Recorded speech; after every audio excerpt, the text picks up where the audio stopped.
My name is Montreux. I'm off camera, but I'm happy to be in Rochester, New York, at the Eastman School of Music, talking to Professor Bill Dobbins. Thanks for joining me. Well, thanks for inviting me, Monk. I hope my information is correct, but I found it really fascinating that I read when you were at Kent State, there was no such thing as a jazz program there. Right. And here you are at one of the most prestigious music schools in the world after a long tenure, and that's quite a leap. Yes, it is. It's quite a story also. How were you hired here? With what credentials did you have? Because there was no jazz program to graduate from at the time, was there? Well, it would probably be interesting to just take a few minutes to give a little bit of the background of the scene at Kent State at that time. When I started the program there, the jazz education programs that existed, like in North Texas State and Berkeley, for example, those were really the exceptions. And in most music schools in the early 1960s, jazz was a forbidden kind of thing. So at Kent State, nobody wanted to have jazz, and we had our problems with being kicked out of practice rooms and didn't want us to do anything. But students that started the same year that I did, we formed the first ongoing big band that they had there. And then when we got to the point where the band was pretty good, they didn't have very much in the way of material at the time. The first set of Nestico Basie charts had just come out, and there were some early Kenton things, like some stuff from the Cuban Fire record, but very little stuff outside of stock arrangements for big band. You can just get just about anything today. So some of us started writing too, because we needed material to play. And when we got good enough where we thought we should invite a guest soloist, the person we decided to invite was Clark Terry. And that was an amazing association over the years. Clark has been a great mentor and friend. And we had such a great time with him that first year, and then before he was getting ready to go back, he said, well, you have to invite me back next year, and next year I'll come back and bring Joe Williams with me. And we said, well, Clark, I don't know if we can afford that. Our budget is really small. He said, well, don't worry, I'll come for half as much. Oh my gosh. And so the next year he came back and brought Joe Williams. And this was just a year or so after he had recorded that record with Thad Jones Mel Lewis record, band with the arrangements by Bob Brookmeyer and Thad. And so he brought all those arrangements with him, and that we were in heaven. I'll bet. Oh yeah. So I kept in touch with Clark over the years, and they had these competitive festivals in those days that were sponsored by Downbeat Magazine and some of the tobacco and liquor companies. They had regional festivals. Then the amazing thing was that the winners in different categories, like big band, small group, soloist, composer, arranger, and so on, of these regional festivals, they had all their expenses paid to go to a national festival. And we were national finalists 2 or 3 years before I moved on from the Kent scene. And a couple of those years, Clark was one of the judges, so we would see Clark again from time to time in our different activities as a band. He was always very encouraging and helpful and friendly. And after I graduated from Kent with a bachelor's in classical piano and composition and a master's in composition, we moved to Cleveland in the summer of 1971. There was a great position there for a musician anyhow. There had been an entertainment show that originated from Cleveland through the 60s by an entertainer-singer named Mike Douglas, the Mike Douglas Show. And when the show moved to Philadelphia, the band leader for the show was a female pianist named Ellie Frankel. And when the show moved to Philadelphia, they took her, but she had to hire Philadelphia musicians. So the drummer from the Cleveland band, he took over this gig that she had. It was a 6-night-a-week gig at this great restaurant and bar in downtown Cleveland, not far from the stadium, called the Theatrical Restaurant. And the pianist that had been doing this after she had left for a number of years decided that he didn't want to really do it anymore. So I had an opportunity to play jazz 6 nights a week and get paid pretty decent money for it. So we moved there and lived there from 71 to 73.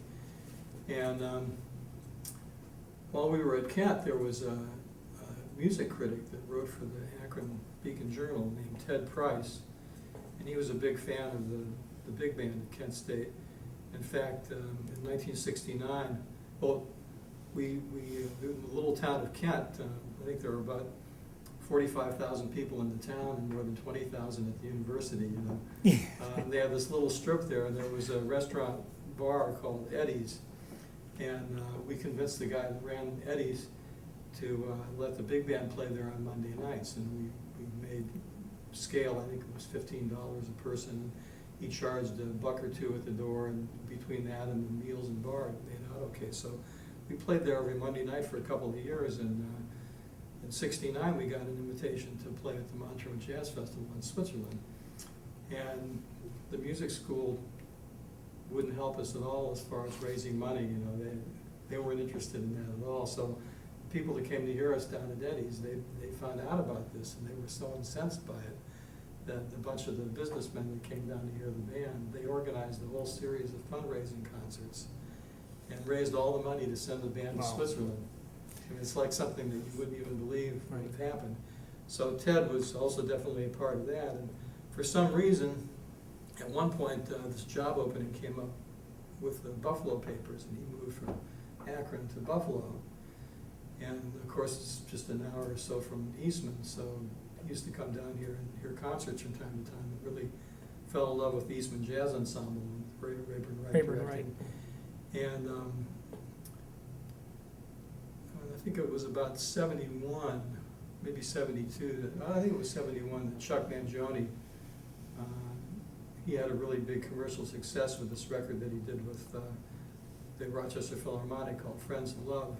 And he had been teaching here as an instructor at the time that Ray came up from Radio City in New York and decided to move to Rochester and start mostly a jazz writing curriculum. Chuck had been doing improvisation, and they had a big band here, and so Ray came to do a whole sequence of writing courses.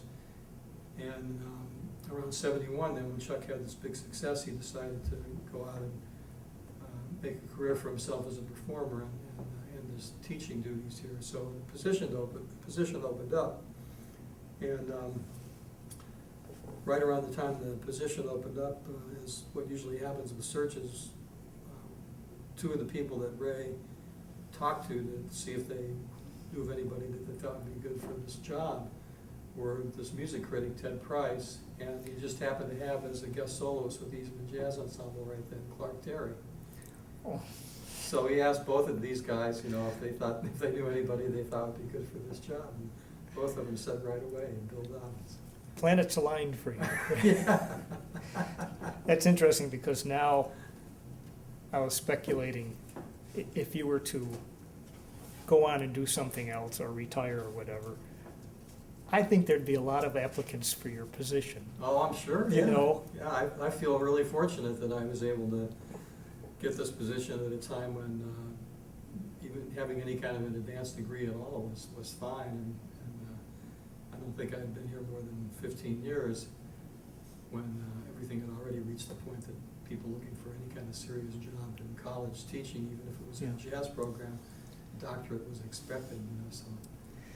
You know, I had a similar experience at SUNY Fredonia in the music department. There was no jazz, so to speak. It was all student initiative. Yeah. But there was something fantastic about that. Oh, yeah. That we were driven, and we thought we were special. Yeah. Well, I often tell the students now, I think the greatest benefit of that is that even when we went into the school, before we even decided to try to develop this program, all the students that I can remember that were my peers and best friends at the time, we were so proactive. I guess maybe, I don't know if any of it had to do with the general social activism that was happening at the time. It was just during the period of the civil rights struggle and the Vietnam War and all of that. But you know, my friends and I, if there was something that we felt was really indispensable to have in the school, we didn't wait around for somebody to do it for us. We just started doing it ourselves. Yeah. And even in terms of teaching and thinking about improvising and chord scale relationships and technical aspects of jazz playing, there was some of the guys in the band that didn't really have any experience in improvising, but they really loved the music and they wanted to learn. Mm-hmm. So I think about my junior year there, I had already done a lot of transcribing soloists of different instruments and different styles from, I wasn't really into much early jazz at the time and developed an appreciation for that. After I came here and had to put together a jazz history course. But at least at that time, I checked out a lot of things, at least from bebop era up until what was going on at the time, which was Miles' band with Ron Carter and Tony Williams and Ruby Hancock and all of that. And every Saturday for a couple hours in the afternoon, guys in the band would come over to our apartment and we'd have a kind of informal improvisation thing, Mm-hmm. give them, check out some solos that I had transcribed, and people had questions about why did they play this here, or what thematic development and improvised solos and chord scale relationships and things like that. So what your education in jazz was mostly your own initiative. Yeah. When you got here, you had to figure out how to put your knowledge into something that you could teach more than one-on-one too, in a classroom situation. Yeah. That was sort of new ground at the time, I would guess. It really was, yeah. Took a fairly long period of 6 months to a year, really thinking back and asking myself, well, how did I learn to do this, and what records or what players did I listen to develop this kind of technique or this way of playing or this approach to harmony, or where did I learn this way of a rhythm section working together that was a little more conversational and not quite so style specific, and so it was a really great learning experience for me. One of the people that was really helpful in that, who actually became known, he used to write reviews and articles for Downbeat magazine back in the 50s and 60s, but yeah, unfortunately died not too long ago, but he became pretty well known as a cartoonist, actually, a guy named Harvey Picar.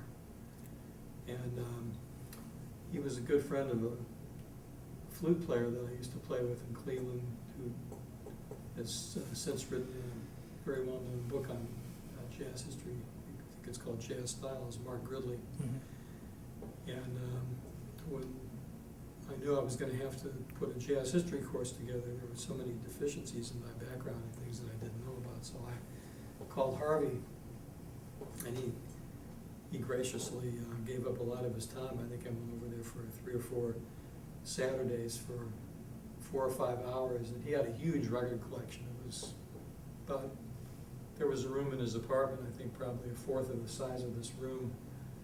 It was just floor to ceiling, shelves, and he knew everything that was in there. Even though he was not a musician, he was very knowledgeable. So I just started thinking of topics off my head, Chicago jazz, and then went right to the Beiderbecke Trombauer and this and that. John Kirby, which was a little offshoot, some of that stuff thrown in. New Orleans jazz, he knew Right. exactly the stuff. Yeah, I just recently got interested in Lenny Tristano, so right away, the record with lineup in East 32nd Street, and the new Tristano, the solo record where he's logging bass lines and everything. Big band, Ellington in the 30s and 40s, and Mm-hmm. I think over that period of a month or two, he put together a box of it that at the time it was reel-to-reel tapes. So I must have had 12 or 15 60 or 70-minute tapes. Wow. And that helped me to put my jazz history course together when I came here. Do you think there's a difference in what you did back then you were a student of the music even while you were teaching it, and you had to go to these lengths of what you just described. Nowadays, everything's under your fingers and is available at a moment's notice. And I've been trying to figure out whether this is good or bad or both. Well, I think it's like the internet, it's both. It can save you a lot of time, but unfortunately, it can only save you a lot of time if you know what you're looking for. Hmm. If you don't know what you're looking for, you'll probably waste more time than any people in the past, just going through a lot of stuff that's completely useless or that's really not about the music at all. And that's the problem. I think today the most important thing, most useful thing that a good jazz instructor can do for a student is, well, first of all, to give them a capsule version in terms of recordings and artists and specific pieces of music of what some of the most important jazz recordings are in order to understand what jazz really is. Mm-hmm. Because I think one of the problems in recent years has been the name jazz has been used to market so many kinds of music that don't have anything to do with jazz at all, just as a kind of catchy marketing tool. Mm-hmm. And the most obvious one in recent years is so-called smooth jazz. Yeah. And I remember in the early 60s, besides the fact that there were only 4 TV stations then, and there was way more jazz and classical music and theater and opera and all kinds of stuff in those 4 channels than what you can probably find on the 150 channels on cable today. But in those days, there were only a half a dozen categories of music. There was classical, jazz, pop, folk. That was about it. Maybe rhythm and blues. And since then, there's still one category for jazz, basically. And there's about 20 categories for pop music. Yeah. That's, Dumb and Dumber. I was going to ask you about that because we've been talking about the 70s, and I read your interview with your son, Oh. or part of it, and you specifically mentioned the 70s Yeah. as a significant decade for the downfall of culture. I mean, I'm paraphrasing you, but you had an attitude about that. And do you remember what specifically? Well, I think a lot of what it has to do with is something that you can apply to so many areas today, and it relates to everything from the ecological crisis to medical and social issues, all kinds of things. The difference between organic and synthetic. And I think up until the explosion of technological media, which took place mostly, I think, after the mass marketing of television, pop music and music for most of the general public became more and more something that had not really developed in an organic way, but something that was in a way being developed simply in order to sell as many units as possible. And if anybody would ask me my definition of commercial music, in the negative sense, that would be it. Music in which the sole purpose has to do with how many units can be sold, and nothing at all to do with the quality of the product. And the other thing too is that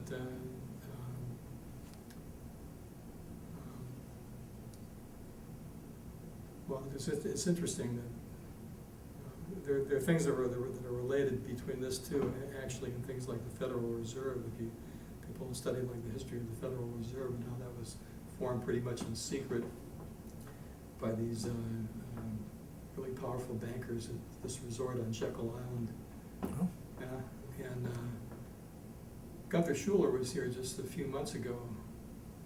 He has a new biography that just came out, autobiography that just came out, and he had a Q&A session with all the jazz students for an hour, which is really interesting. And one of the things that he mentioned that he actually experienced and was witness to was that sometime in the early 1960s, the heads of the major television and radio corporations got together and had meetings and actually made a conscious decision that from this point on, the media of radio and television are not going to be used to educate people. They're going to be used to sell things. So, Well, you've said a few other things that, not only about the 70s, but this is a leap to present day. mhm. But you sound fairly pessimistic about American culture in general, especially having an experience in Germany and how they support the arts. And in Oh, fact, yeah. I like this one thing. I think you were talking about the United States. You said you can afford a lot of worthwhile things if you're not trying to run the world. Yeah, yeah. Well, but part of that, running the world, is actually part of well, the phenomenon that's happening now in our society with one of the unfortunate results of globalization is this current economic crisis that we're in. And so even the phenomenon or the action of running the world, so to speak, is really connected to a value system that places value only on material things and money. So you have this really tiny number of people at the top, people who control the banks internationally. And one of the reasons why running the world is very lucrative is because it takes money. And so that's one of the unfortunate things. I think part of this too, thinking about the proactivity of the period of the proactivity of the students that I hung out with in my college days. I think that's one of the things that's diminished over the years.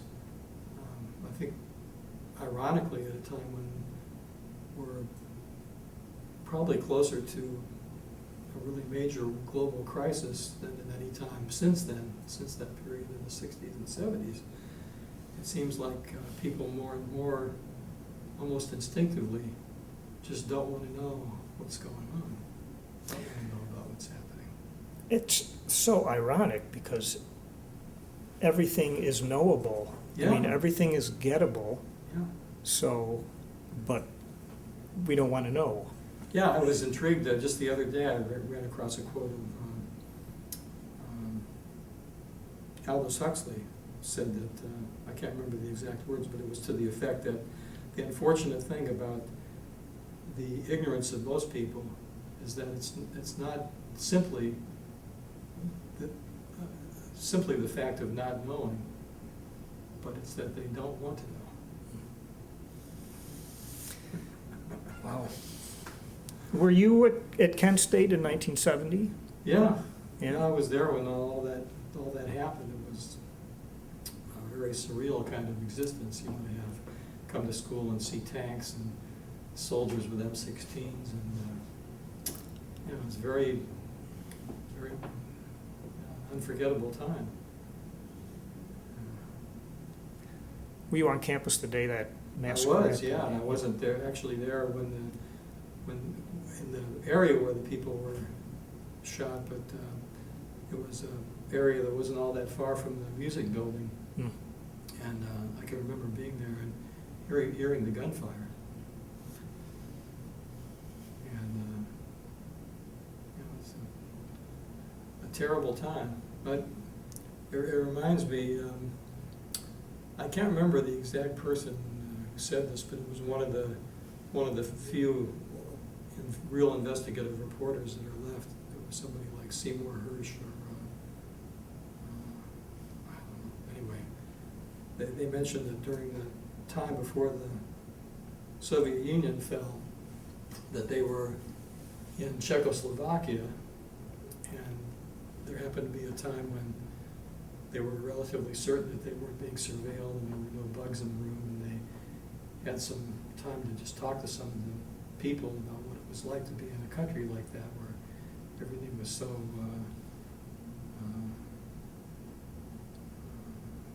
so secretive, and the power of the state was so complete, and they told them, well, in a way, it's much easier for us than it probably is for you in America, because here in Czechoslovakia, we all know that everything that we hear on the radio and see on TV and read in the newspapers is basically lies, or a very selective version of the truth. But in America, Americans tend to believe that if it's on TV or on the radio or in the newspapers, it must be true. How do you encourage your students to be proactive? Well, actually, I tell a lot about things that I've gone through in my life. I mean, this thing with the trip to Switzerland that the band made, and some of the things that I've gone through with Clark Terry. And actually, another connection with Clark, too, is when I got the job as the music director for the WDR Big Band in Cologne. I arranged with the producer there at the first concert that I did with the band as the new director, that Clark Terry would be a guest soloist. And so that was great too. I mean, and since I came back from Germany too, we fortunately were able to have Clark here a couple of times. Yeah. He'd been here a couple of times before we left for Germany, and I made sure that he was here shortly after we came back, because he's not only such an amazing musician, but that's another thing, is that so many of the musicians that I was fortunate to come into contact with, black or white, it didn't matter if it was Joe Lambs and Clark, or James Moody, or people like Brookmeyer, Stan Kenton, other people that I got to know. That generation of musicians and before, there wasn't any black-white thing going on. And one of the things that's been disturbing to me in the last 30 or 40 years too is it seems to me like especially in America, that at a time when we really need to be just thinking about one race or one group of people, human beings, our society seems to be becoming more ghettoized than ever before, and I think that people are becoming separated in terms of religion and race and culture. And I know one of the things that was interesting before we moved to Germany, there were a couple times when Todd Kuhlman and trying to think of the drummer, Billy Drummond, came a couple times and did some rhythm section clinics for us and worked with the bass players and drummers, and they told me some unfortunately believable stories, but sad, about how, for example, with Cedar Walden's Eastern Rebellion band, where he had Bob Berg working in the band, that time and again club owners or even record producers would be telling Cedar, how come you have a white tenor player? And so I mean, this kind of stuff is unfortunately not dead. Yeah. I think historians and sociologists and so forth who write about the music, they want it to be an issue more than it is, because it's better copy. Oh yeah, and in relation to jazz education, one of the things that I deal with, even with jazz majors, let alone with people that are not musicians or that don't play jazz, is they still want to believe this myth, that certain people are just anointed from above, or that if you just ingest the right substance, or hang out with the masters, this stuff is going to rub off. And they even sometimes fall prey to these myths because it's a more attractive story. Mm-hmm. It's a more fun thing to believe than that. Well, it just takes a lot of hard work. One of the things that I was fortunate to get just a couple of years ago, that I've been playing for my students at least once in every class. Gary Foster has been a good friend of mine for many years. I think he got these from Warren Marsh. The few recorded interviews with Charlie Parker. And there's one of them, that my favorite is an interview that Paul Desmond did of Charlie Parker for this radio show. I think I just saw it recently. Yeah, yeah. It's just amazing, I mean, one of the things that, well, after listening to this one cut, Paul Desmond mentions that he noticed in Parker's solo that he quoted, he used this pattern from the Closet etude book, you know, and he said, you know, a lot of people think that this amazing facility that you have on the saxophone and this amazing facility with the language and improvisation, that's just something that you're born with and it's just sort of natural. And he said, I heard this quote from the study and I just wondered, you know, if you also did a lot of serious practicing. And then Parker says, very specifically, he says, yeah, from the time I was living at home, going to school, public school, he said, there was a period from around the time that I was 11, maybe 6 or 7 years, where I practiced 10, 11 hours a day. He said, I practiced so much that the landlord, you know, was constantly threatening to evict us from the apartment. So I was giving my mother problems. So Desmond said, oh, well, that's comforting to, you know, to hear that. It just wasn't done just with smoke and mirrors. And Yeah. he said, no, it wasn't done with smoke and mirrors. It was done with books. How do you try to recreate that? Oh, musicians complain that there's no jam session scene anymore. There's not as much mentoring, all that. Is there a way to recreate that in academia? I think that's something that students really need to recreate for themselves. But I think one of the things, you know, when people talk about jam sessions, I think one of the things that students today don't realize is that in the old days, when they had those sessions, even though it was mostly a cooperative atmosphere, it was also competitive, and not just competitive in a cutthroat sense, but there was also an attitude of respect for the music and an understanding that, yeah, you go to a session, but if you're going to get up and play something, you should have something to play. And the session is not where you go to just play whatever comes out of the horn and then expect that by hanging around with these masters that are playing great stuff, that's somehow going to rub off just because you logged a certain number of hours of the jam sessions. It's really the other way around. It's that you're supposed to be doing your shedding on your own and putting your ideas together and getting to the point where you can play one or two or maybe 3 choruses on a tune that you know really well.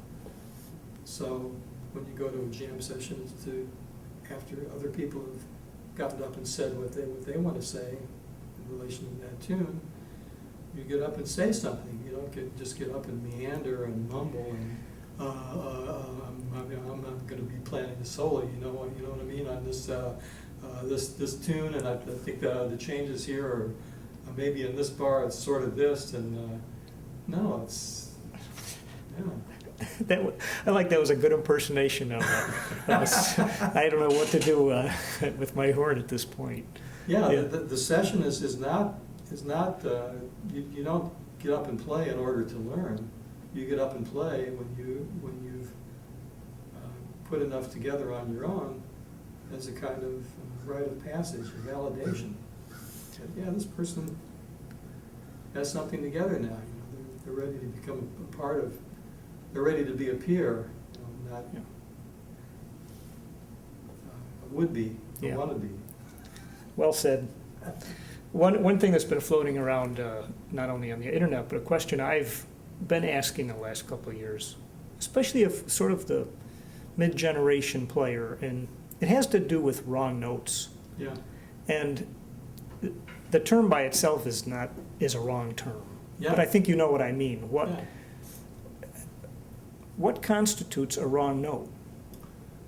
in improvising? Well, I think the clearest way to put it is that it's a note that doesn't relate to the chord, and in the continuity of the music is not justified by resolution. By resolution? Yeah. Okay. There is no such thing as a wrong note. And, I mean,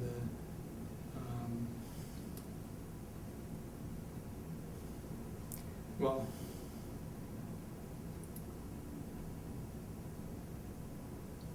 let's see, in relation to,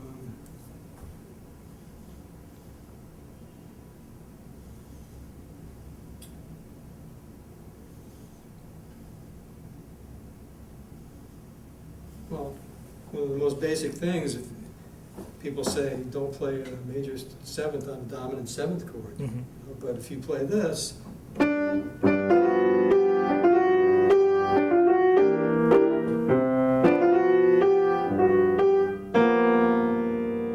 it sounds pretty good to me. Mm-hmm. But what happens most of the time is that an inexperienced player will play that note and then just move away from it because they didn't really hear what that note implied. You know, improvising music is exactly like using a language. Mm. So using notes that clash with the chord, they're not only not wrong, but those are the most interesting parts of music. Even classical composers did this all the time. Even in Bach, Mozart, Chopin, you can find instances of major sevenths against dominant seventh chords. But they're what classical theorists call non-harmonic tones, Mm-hmm. which literally means notes that don't belong to the harmony. And an essential part of real musicianship is, as a composer, is the ability to use any note in the chromatic scale on any note and any chord and make it sound believable. But the important thing is that this is not an approach that's academic. It's an approach that comes from the music, from an oral tradition. It means that you need to have listened to enough to solos. Well, you need to be able to learn to sing as well, because the greatest early jazz soloists sang exactly the same way that they played their instruments. When Louis Armstrong sang, he could sing anything he played, and he could play anything he sang. There are very few, even established jazz musicians today, that can do that. Let me backtrack just a second, though. If you said this is not something that has a place in academia, isn't the whole... No, what I meant is that it's not academic in the sense that, I mean, the problem with classical music is that, and probably one of the reasons that improvisation died in classical music, is that the theory became separated from practice. So when the Rowe composers were writing music, and the music was contrapuntal, there was no system of harmony. People weren't thinking about chord progressions in Bach's time. All of Baroque music was composed and improvised in relation to melodic figures. And the composers and improvisers, first of all, everybody improvised then because it was a part of the musical process, musical common practice. And when Bach was writing inventions and fugues and things, he wasn't hearing a chord progression. He was starting with a musical figure, and by imitation and different basic techniques of thematic development and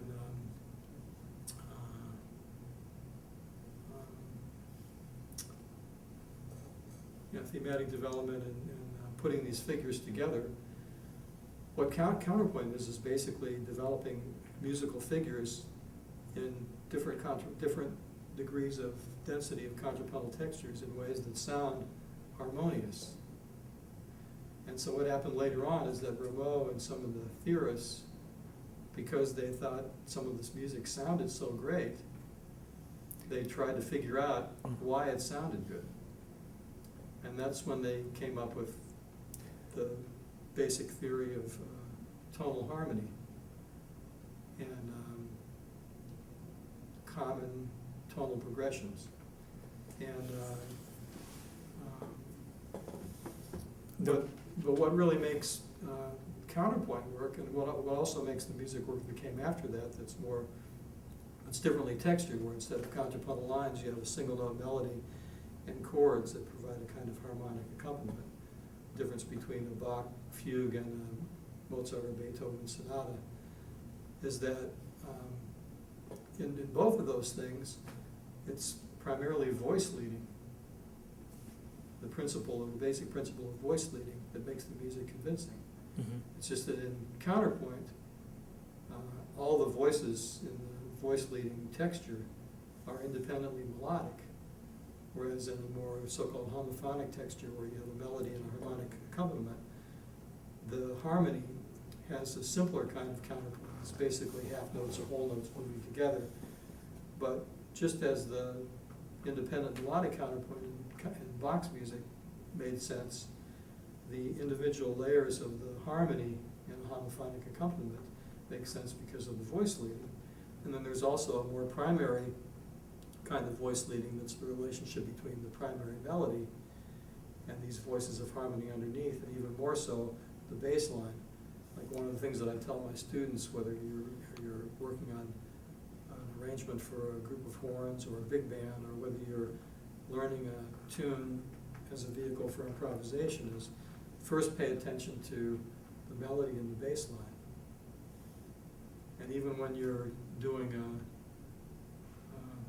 so-called reharmonization, like one of the things I noticed when I started trying to transcribe things, of whether it was pianists like Bill Evans or later on, one of my favorites, biggest harmonic influences after Ellington and Strayhorn has been Claire Fisher.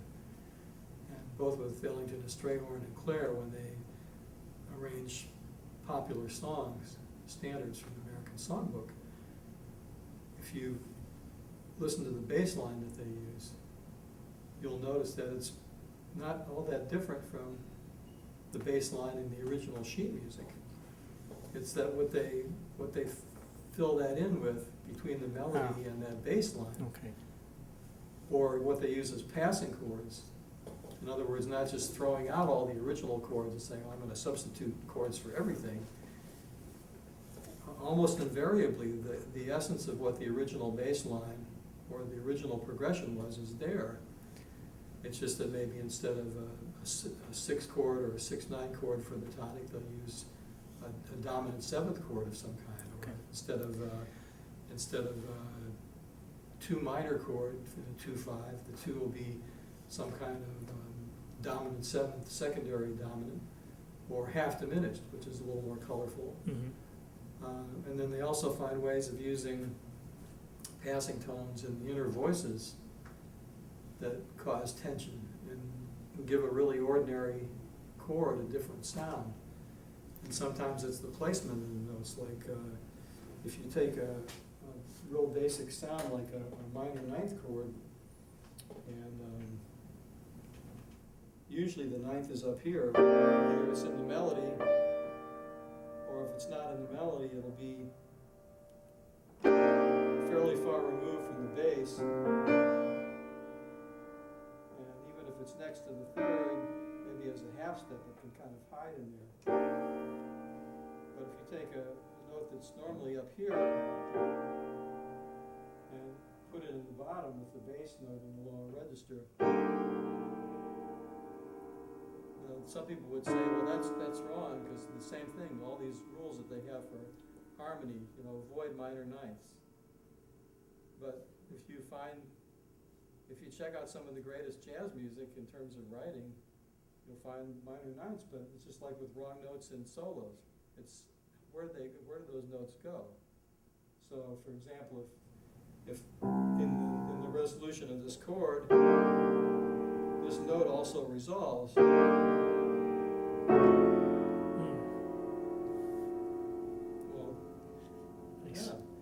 takes a real ordinary sounding chord, when you play it with this voicing, the same note in the melody, you hear this, everybody plays this. But if you just take that same line and put it down here,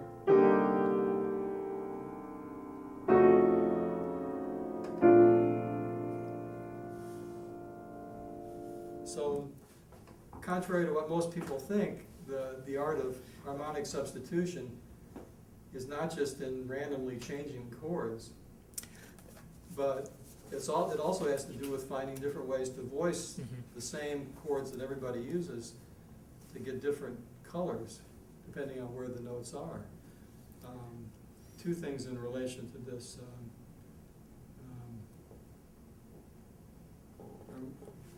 I remember hearing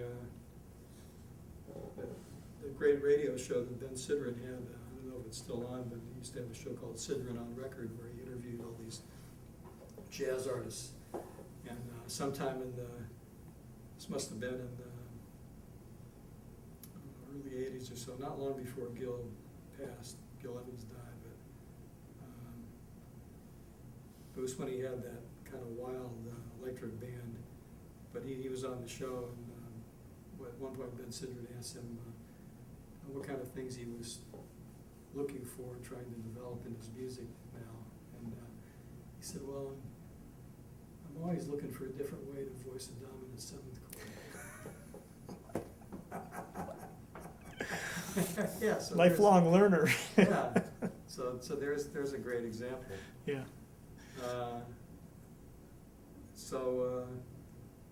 The thing that I found with Claire and Duke is that a lot of times when I would hear this voice and well, what is that? Sometimes it would be something that I wouldn't think of playing, but sometimes I would realize, well, it's just the same voicing, but the notes are rearranged, so it gets a different color. Now, in terms, we were talking about improvising, using a major seventh on a dominant chord. The same thing with writing, like at the end of Concerto for Cootie, after you hear the final statement of the theme. At the end, it ends up with on a D flat chord. It's in the key of F, so he's on flat 6. And the clarinet's up here above the alto. Cootie Williams plays the 5-1. And the first thing that you hear against this tonic note is G flat 7.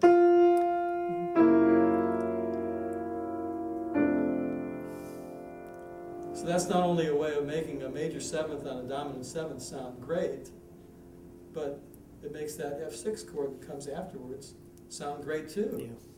Because it's not, it's not the chords that you use, it's how you get there and where you go from there. It's one of the things I also try to impart to the students as much as possible, whether it's improvising or composing and arranging, that context is everything. And context, the simplest way that I understand context is where I'm at, how did I get here, and where's this going? The place that you are, and the thing immediately before that, and then what's going to follow it. You made me think of a question I was going to ask about being self-indulgent when you improvise. Yeah. And how do you deal with that? I mean, do you notice it in your students sometimes and feel compelled to say something? A lot. I mean, I not only notice it in the students, I notice it in many professional musicians that have major record contracts and things too. Yeah, sure. And in fact, one of the things that I find missing in the music more and more. One of the things I wanted to say too that's related to the ecology issue and some of the other important issues that relate to the planet even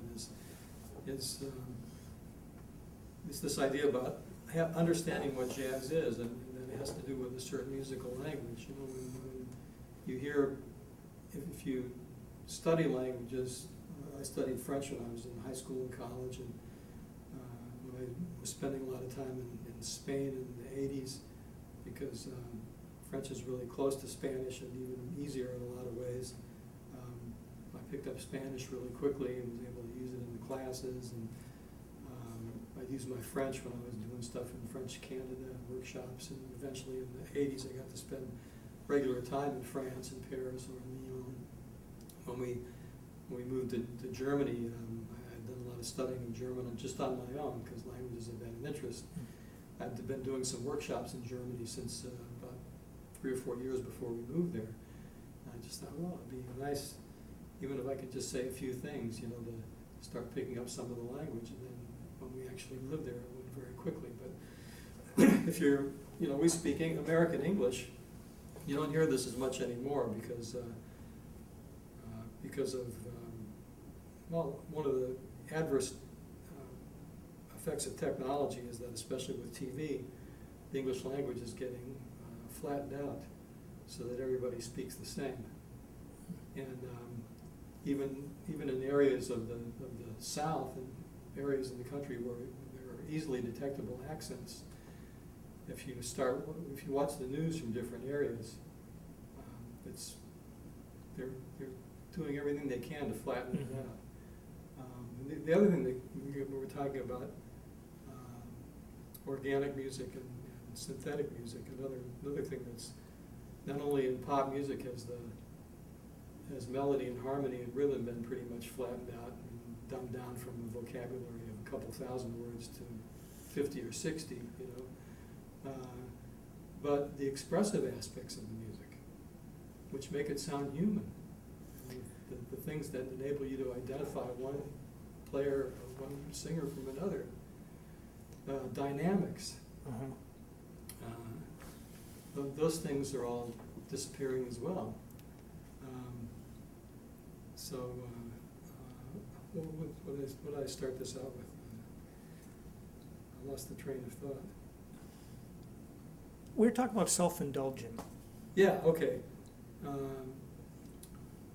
Yeah, okay, so anyway, we speak the American English language, and if we hear somebody speaking that language with an accent, if we're a student of the language, if we really know it well, we can identify the accent. Like in jazz, there might be more of a blues accent in some players. There might be more of a so-called cool aspect in other players. There might be some players that in the course of their phrases, they're constantly changing from and reaching many different levels of volume, from the softest notes in the music to the loudest. And then other people that, even though they're convincing soloists, the dynamic level is not so variable, and it stays pretty much, even in Baroque music, I mean, with the instruments that they had, there's not a huge dynamic range. So if there's one element that's not so, doesn't have so much to offer in the music, you have to make up for it by doing more with those other elements. But then we can also tell in a minute if somebody's an immigrant speaking English with a foreign accent, or either an immigrant or a native speaker that just doesn't know the language very well and they're making lots of grammatical mistakes, or speaking in fragments, or speaking in a dissociative, almost schizophrenic way, leaping from one theme to another without any notice or any connection. And you can make an analogy between all these things and playing a jazz solo, or writing a big band arrangement or composition. And the thing that I think is the greatest danger for the music is when people get the idea that, well, why should I play swing music? You know, that's all been done. Louis Armstrong already did all that. Why should I play bebop? You know, Charlie Parker did all that. But no, that's not true at all. That's like saying that we have to invent a new language because everything has already been written in English that can be thought of.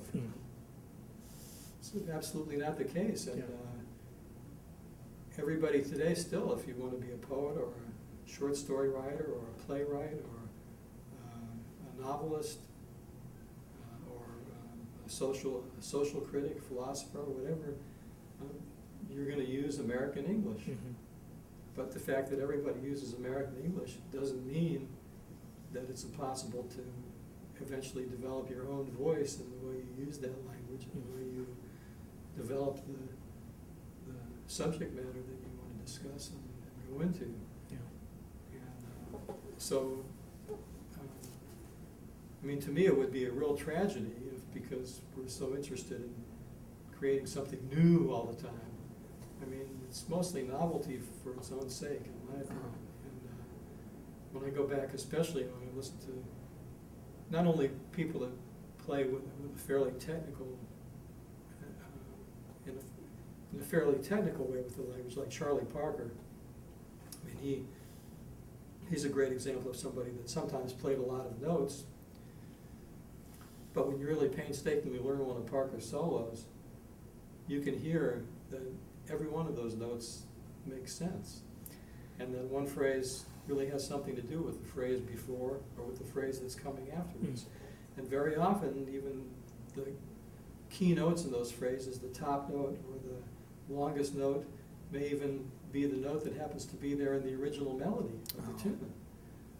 But you know, you have to get to more than just a completely superficial understanding of the music before you start to recognize those things. And but on the other hand, then there are people like Jerry Mulligan, for example, or Chet Baker, who use far less notes and play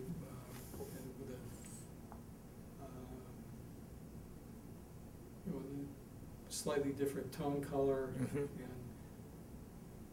And in a certain way, they're making solos not from the more technical vocabulary that Parker and Gillespie and Bud Powell developed in the bebop era, but from melodic material that you associate with the riffs of swing tunes and with the melodies from the American Popular Songbook. Mhm.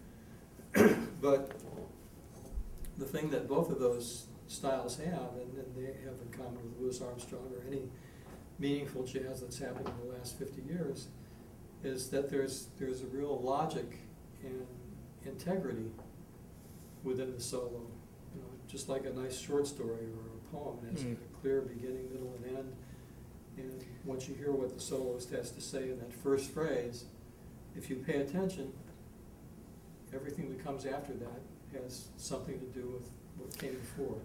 It's interesting because on the way down here, I was listening to WGMC, and Sonny Rollins was playing Blue Room. Yeah. I almost had to stop the car. It was Yeah. so perfect. And when he got, I don't know, it was like bar 5, and the da da da da da da. Every time he played that, it was like, I could never think of that. Yeah. The emphasis and the tone, it was brilliant. Yeah. Yeah. And the whole thing, he almost set the tone for the rest of his solo. It was just really cool. Well, I mean, one of the things that I'm reminded of just as we're sitting here talking, I'm also trying to impress on the students because it doesn't have directly to do with jazz, anything to do with jazz at all. But the relative degree of difficulty of just extraneous, spontaneous speaking, public speaking, just even having a conversation like what we're doing now, and not necessarily feeling like we have to keep the words going when we're trying to think of the next thing. We don't habitually invade the silence with, let me see, I think, and how many people that are doing the news on the national networks, or how many of our politicians or people that corporate heads or whatever, how many of those people can actually sit down and even for a minute or two express themselves verbally in a concise way without stammering? Right, or without a teleprompter. Yeah, yeah. And yet, I mean, this is a great analogy and a great illustration too, because improvising a jazz solo that makes sense is no different from what we're trying to do right now. Making statements about a particular kind of music that we love and trying to do it in a way that we say exactly what we intend to say right now, and not just anything that comes into our mind to fill up the space because we're nervous. Right. That And we're nervous of silence. That's another phenomenon also, I think, of more of our time too, that because we're surrounded with so much extraneous noise all the time. Because every time you go into a restaurant or a shopping mall or anywhere, some kind of music or noise is ubiquitous. And because of that, even the very idea that there is or could be an inner life, which is my real life. I mean, that's where the action is all the time. Whether I'm looking at you or looking out the window here or listening to a piece of music or having a conversation with my wife or whatever it is, even though it's all happening out there, the experience and interpretation and mediation of that, if there is any, it all has to happen in here. One of the most profound books that I think I've read, maybe in my life actually, is a book by Ken Wilber, really extraordinary American philosopher, called A Brief History of Everything. And two of the things that I found extraordinarily useful in this book, I think he wrote it around 89, late 80s, early 90s. One is that the evolutionary process, and this is an idea also that was explored a little bit by Arthur Koestler, a really brilliant novelist and humanist and writer who was born in Budapest and grew up in it, was educated in England. He died, I think, in the late 60s or early 70s, but in one of his books, I can't remember if it's The Act of Creation or The Sleepwalkers. He wrote a trilogy of books, The Sleepwalkers, The Act of Creation, and The Ghost in the Machine. The Sleepwalkers is a history of science from the time of the Greeks or before up to Isaac Newton. And it's called The Sleepwalkers because of the faltering nature in which man came upon these different things, and even the reluctance because of the censorship of the church and government agencies to even let out new realizations once they were made, because you could die for it. Like Oscar Wilde said, if you tell people the truth, you'd better be able to make them laugh, or they will kill you.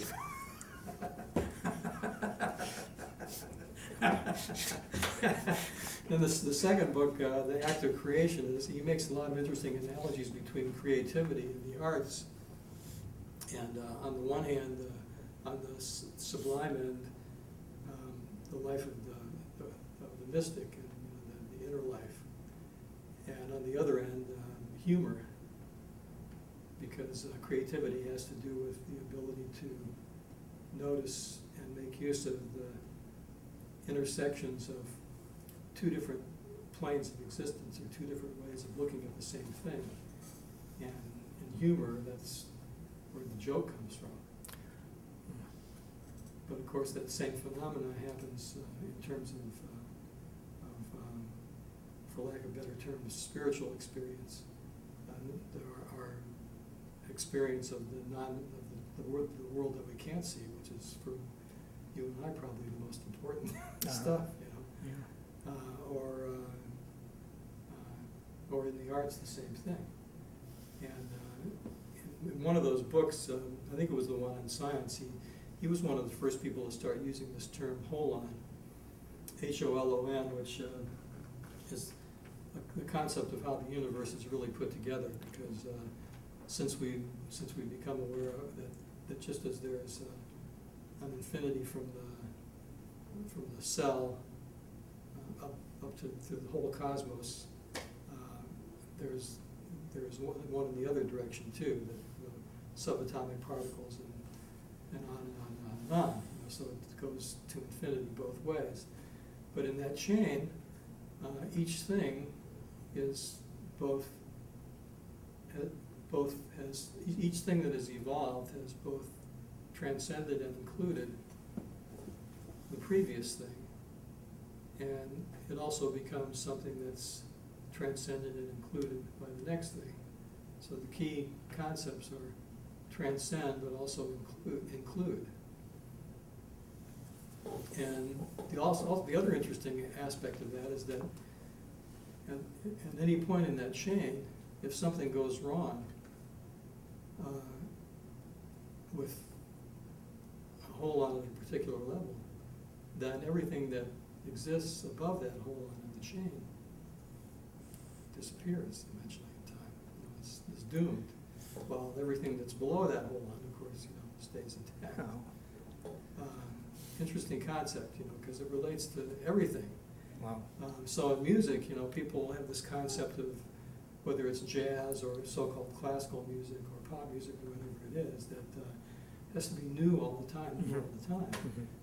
But the thing that's key when I think of somebody like Claire Fisher or Ellington, or even Bach, one of the things with Bach, like in Bach's own time, Bach was not considered to be that important. He was not an innovator. That was not the key thing for him. He was a consolidator. Oh. And that was his greatness, because he was able to understand the ways that different people in different European countries were working with this music that was going on, and get to the point where he actually understood it, could do it better than them, or it was as good as them. The English suites, had to do with the manner of composition and the manner of dance forms, etc. That people were using in England. I see. I mean, when we listen to it today, we don't hear all that much difference, because it's not much to that Baroque stuff. Yeah. But if you really get into it, I'm not an expert enough of it, but people who are really experts in Baroque music, they could tell you exactly in the English suites what's the stuff that is unique to the English suites, and why that's typically what they were doing in England at the time, or the French suites the same way, or the Italian concerto. And the same thing with Ellington. The thing that was unique about Ellington's orchestra was that it was the only big band, I think, that's ever existed, where every time you heard Ellington's orchestra, you heard the whole history of jazz. Mm. Because he didn't just stop playing pieces that he wrote that were really great pieces in the late 20s and early 30s, but they evolved because new people came in to take over those roles. And in many instances, they didn't even play notes in the solos that were that different from the predecessor. Sometimes Lawrence Brown would actually play a Tricky Sam solo, or sometimes Cootie Williams would play a solo from some earlier plunger player who might have been a trombone plunger player. But the way they played it, and the way the rhythm section played the stuff, so you had not only the newest pieces that he was writing that sounded as modern as anything anybody was doing, but first of all, they always sounded like jazz because they had the jazz beat. And then they also sounded like jazz because they also had this incredible mixture of the chromatic tonal harmony that you hear in European music from around the time of Bach through at least the Russian composers who were still had ties with tonality, whether it was in an obvious way like with Rachmaninoff, or a less obvious way like with Shostakovich or Prokofiev or early Stravinsky. There was still a definite tie with tonality. It was colored and filtered, but it was still was in a key, and you could still hear when you were on the way somewhere, on when the you way. would arrive there, Yeah. And so that to me, that's a great correspondence to this idea in Wilber's book of transcending and including. Mm.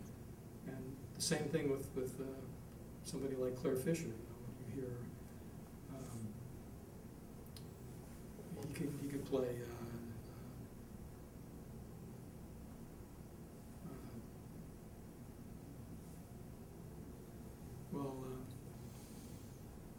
Yeah, there's a blues that he wrote. This is another good example of the so-called wrong note stuff too. And you can find this stuff in Ellington and Strayhorn, Brookmeyer, and any of the best jazz composers. I bought this record of Claire's when I was in high school. Came out in '63. It was called Extension. He did a record for Dizzy Gillespie around 1960 or '61 called Portrait of Duke Ellington, where he experimented with a different kind of big band. It was a big band with no trumpets. And I'm not sure if he didn't use trumpets because Dizzy was going to be the soloist, or what if it was just a more novel reason. But it was saxophones with lots of woodwind doublings from flute down to bass clarinet, and the brass section, instead of just trombones and trumpets, it was three French horns, one trombone, one bass trombone, and one tuba. It was the sixth brass, and then he did piano, bass, and drums. Well, a couple of years later, he put out this record on the Pacific label called Extension, and it was a similar instrumentation, only there was sometimes 6 saxophones on some of the pieces. And he added organ, and an organ, instead of using it like a Jimmy Smith kind of jazz organ thing, he actually used it like an extra reed section. Oh. And then vibes as well as piano or organ. And it's one of the most amazing recordings of original jazz compositions that I've heard that are really connected to the tradition. This main title tune, Extensions, there's 2 themes. The first one is a blues. When I first got this record in '63, I mean, my early background was classical piano lessons from the time I was 9 and through the end of my master's degree, and I discovered jazz. This is another thing, I discovered jazz just totally by accident at a friend's house in high school. My father was a Pentecostal minister, so he didn't want me anywhere near jazz. Mm-hmm. So when I was in high school, I couldn't be in the jazz band, but I could accompany the chorus. So there was this guy in the chorus that we used to hang out after school, and his father was a jazz fan. And this is interesting too, because this guy was not a musician per se. I mean, he could read music to a certain extent, but he was not a virtuoso pianist. But this was in the earliest days of rock and roll, which was really rhythm and blues influence, like Fats Domino and Jerry Lee Lewis and Little Richard and that kind of stuff. And they had an upright piano in the house. It's another thing that I read that's an interesting, worthwhile point too, that at the turn of the 20th century, the biggest disseminator of music in America was the piano. Mm-hmm. So that shows you, where you come, people today just push a button and it all just happens for them, We get back to his place and sometimes he could actually sit down and play the chorus of rhythm and blues or boogie woogie piano from this Jerry Lee Lewis record that he had figured out, from the record. But his father was a jazz fan, and when I was over there one day, he played me some records by the Modern Jazz Quartet and Ahmad Jamal's trio with Rennell Fournier and Israel Crosby, and Errol Garner's Concert by the Sea, and Dave Brubeck, the Time Out records, but also the Gone with the Wind, where they play all these songs associated with the South, still one of my favorite records.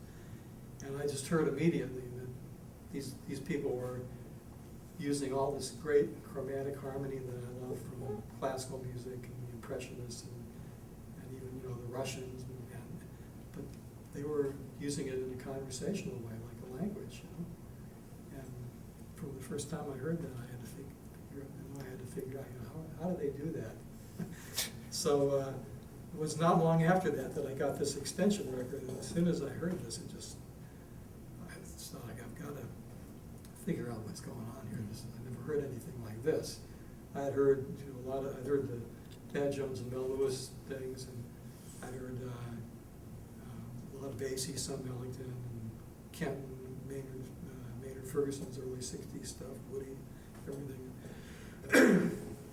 I sat down, and some of the harmonies were so unusual that sometimes wasn't even sure exactly, is that bass note a G or an A flat? Because I don't have perfect pitch. You know? I put this record on a reel-to-reel tape, and I just couldn't figure it out. And so I developed a kind of program of ear training for myself, you know, where I would take records that I liked with 2 horns, 3 horns, 4 horns, small horn sections. Horace Silver, the Blakey stuff with Freddie Hubbard and Wayne Shorter and Curtis Fuller, and some of the Jerry Mulligan sextet. He did a couple records with the sextet, and some of Duke's things with small groups. And try to figure this stuff out by following the line of each individual horn, you know. And every year or so I'd come back to this record, you know, to see if I could get any closer. It was so frustrating. And later on then, even when the cassette players came out, they had portable cassettes. When I was living here, I was doing some gigs with Nick Prignola in the mid-'80s. And no, it was in the early '80s. No, it must have been the late '70s actually, because I got that record of Claire's around 65 or 66. So it must have been around 79. We were doing some concerts downstate. They put us up at hotels, and so everywhere I went during this period, I took my portable cassette player and I would, you know, be listening to this record all the time. Finally, one night when I went back from the gig, I realized that this melody, the notes directly above the bass, it was just basic dominant 7th chords with roots, 3rds, and 7ths.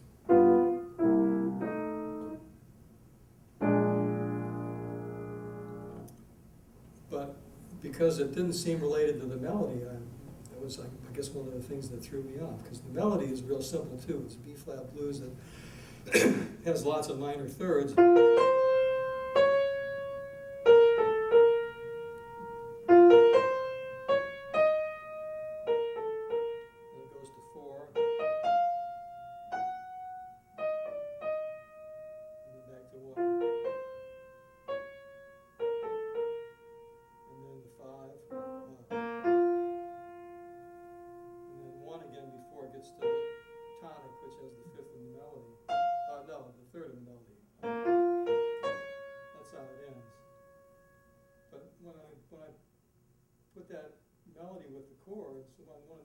Giving me trouble, because when you put the melody with the chords, it didn't seem to work.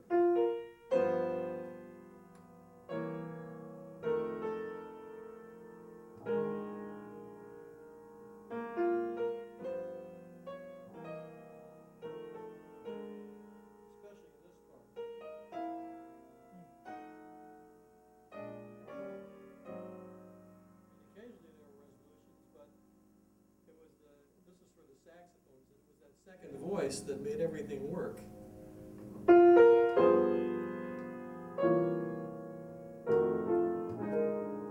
Now that's unresolved, but listen to what happens at the end of the next phrase. Then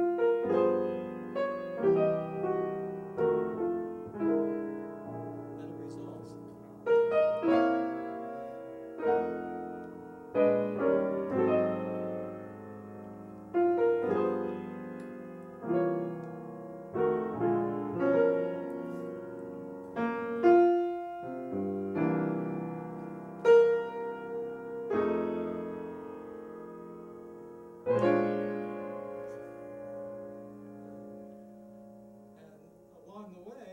All these things. You have this, starts with a G7 with the 4th in the melody against the 3rd. With that A flat, it softens them both because it makes consonant intervals. Major 6, major 3rd. It's just enough to. And the next chord is C7, but it's got this note in it.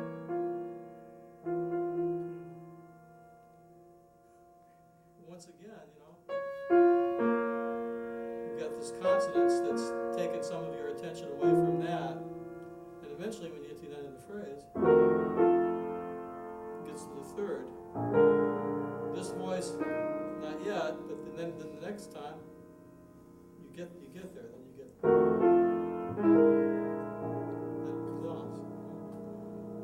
that's this thing I was talking about before of that really real musicians that really hear music as a language, the way other people use words, but in relation to a really specific language.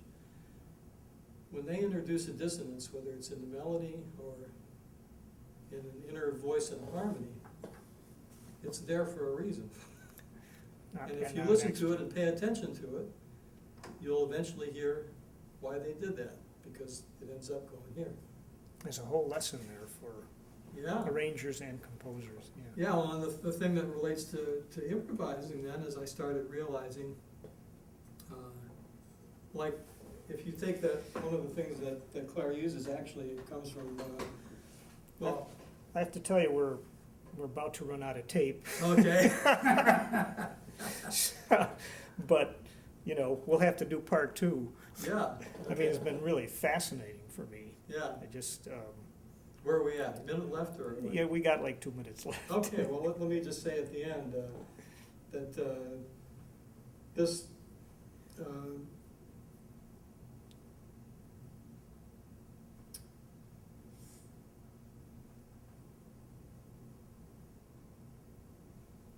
yeah, all this stuff comes from different places, and in Claire's music, I mean, Ellington and Strayhorn got a lot of stuff from classical composers, but they were very secretive about it because they never answered any questions about it directly, because it was better for their careers to keep that mystique going by answering questions, by not answering them, you know. But Claire, it was great getting to know him, because he can, all the things that people say, oh, well, that's Claire Fisher, he can tell you where he got every one of those things. Okay. So one of the things that he uses is in dominant 7th chords, like if you're B-flat 7 going to E-flat, if you have a B-flat altered chord with the raised 9th in the melody, and then it resolves to E-flat, well, one of the things he does sometimes is, instead of starting directly with the dominant 7th, in the harmony, you'll use the major 7th.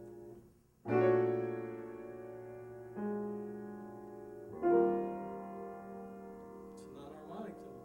And what that relates to in terms of bebop music is the tritone idea, because the note that makes the 4/3 suspension in an E7 chord, A to G sharp, in the tritone, the B-flat 7, that same line is the major 7th to the minor 7th. So when you play this on an E7 chord, it sounds perfectly, everybody does that. But instead of E7 going to A, if it's B-flat 7 going to E-flat, you use the same upper voices. Beautiful. Yeah. Some of this is also from Shostakovich's First Symphony, where he does a lot of things where he has a flat 9 in the melody, and he not only uses that major 7th, but uses the lowered 9th. So this uses the lowered 5th next to the 3rd, so you get this major 2nd inside too.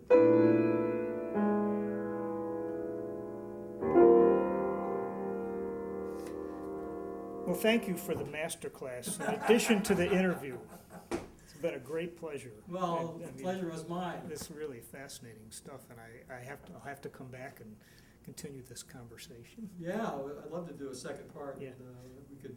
I think one of the great things to get into would be not only things from later, what I think of as really grounded, legitimate jazz styles, in the sense that Kent Wilber would talk about, developments that have come along which not only transcend what came before, but would still include the essence of everything that came before.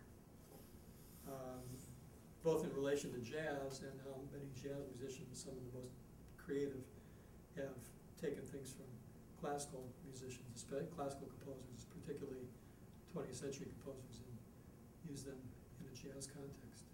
All right. Look forward to it. Great, you too. Thank you.